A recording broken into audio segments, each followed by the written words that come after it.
An gudanar da gagarumin bikin yaye dalibai a madrasatul faidatul islamiya da ke layin sarki tudun wada Zaria, wanda aka gudanar a babban ɗakin taro na jami'ar Ahmadu Bello Kongo Zaria, inda aka yaye dalibai kimanin 29 wanda suka kammala karatun islamiya tare da haddace sassa daban-daban na alkur'ani mai tsarki. Taron ya samu halartar hakimai, malamai, iyaye, dattawa da sauran al'ummar musulmi. Shugaban makarantar Malam Muhammad Awwal ya bayyana irin farin ciki game da taron saukan ɗaliban. Sauka ita ce karo ta 7.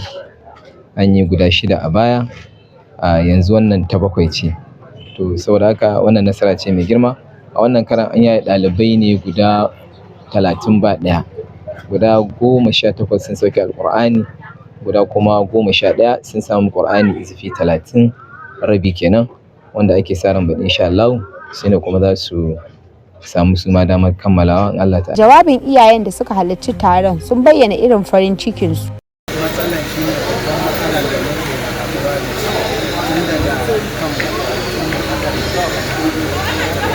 ya sauka sai da ya samu nasara irin matsalolin da ake haɗuwa da shi kuma manzon Allah sallallahu alaihi wasallam ya ce talabul ilmi minal mahadi ila lahadi, daga tsumman goyo ne zuwa kabari, daga tsumman goyo ne ilimi zuwa kabari. Kaga ko ba yiwuwa a ce kawai mutum yana ɗan samun wannan karatu a ce ya zai.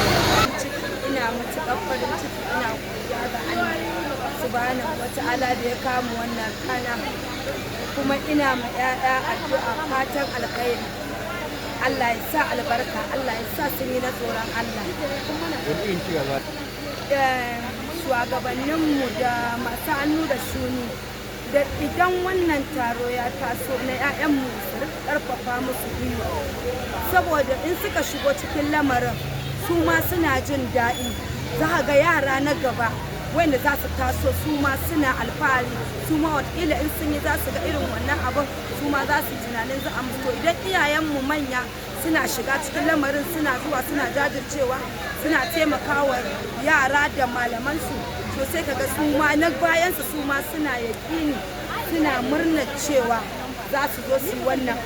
Saboda shi yanzu karatun alkur'ani yaran mu mata a akasari mata sun fi yawa a cikin lamarin karatu, saboda ya'yan mu maza yanzu sun kai ƙasa da yawa. To amma idan suna kallon abokanansu ana musu wani abu na muhimmi da iyayenmu da 'yan uwanmu za su taimaka, sai kaga su ma na baya sun ce bari su ma su kokarta don su ma a musu wannan abu.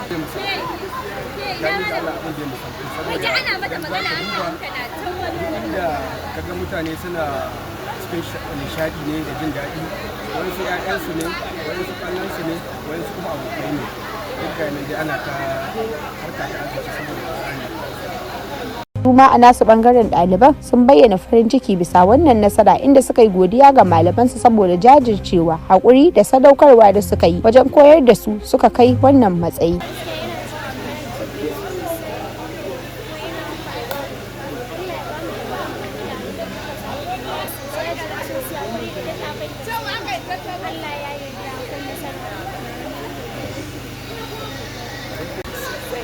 Farin ciki da ba abu kuwa, farin ciki ina mai an kwana da abokan arziki, ina fatan su ma ana ubangiji ba su haddace wannan littafi mai girma.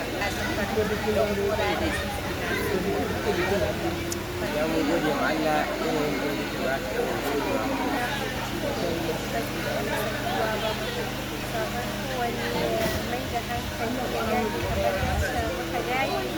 kuma ya jure.